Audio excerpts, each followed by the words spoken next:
गोराई के पगोड़ा की रहस्यमयी कहानी।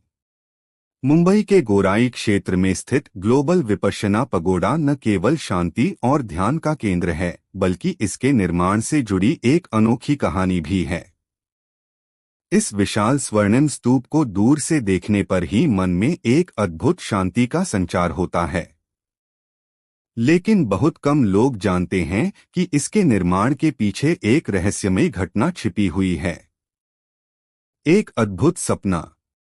यह कहानी शुरू होती है 1990 के दशक में, जब आचार्य सत्यनारायण गोयनका, जो भारत में विपश्यना ध्यान के अग्रणी गुरु थे, इस पगोड़ा के निर्माण की योजना बना रहे थे। एक दिन उनके एक शिष्य रमेश, जो वर्षों से ध्यान का अभ्यास कर रहे थे, ने एक अजीब सपना देखा।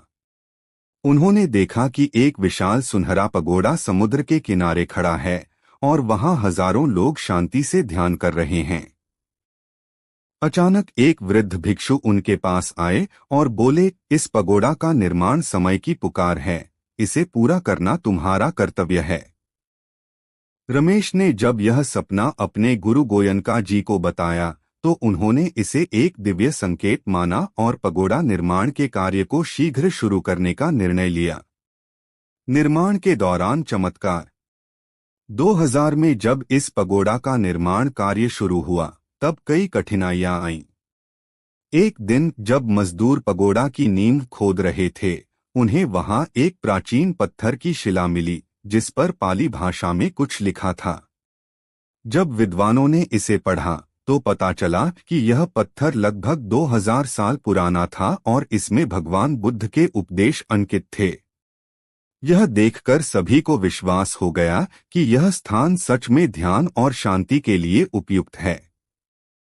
एक और चमत्कार तब हुआ जब निर्माण के दौरान एक दिन तेज आंधी आई और ऐसा लग रहा था कि अधूरे बने गुंबद को भारी नुकसान होगा।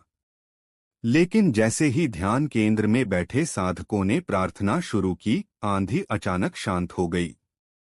यह देखकर सभी ने इसे ध्यान की शक्ति और पगोड़ा की पवित्रता का प्रमाण माना। शांति और ध्यान का केंद्र। गोराई का यह पगोड़ा आज दुनिया का सबसे बड़ा स्तूप है, जहां बुद्ध के असली अवशेष रखे गए हैं। यहाँ प्रतिदिन हजारों लोग आते हैं और विपश्यना ध्यान का अभ्यास करते हैं। कहा जाता है कि जो भी यहाँ सच्चे मन से ध्यान करता है, उसे अद्भुत शांति और आध्यात्मिक अनुभव होते हैं। रमेश, जिन्होंने अपने सपने में इस पगोड़ा को देखा था, आज भी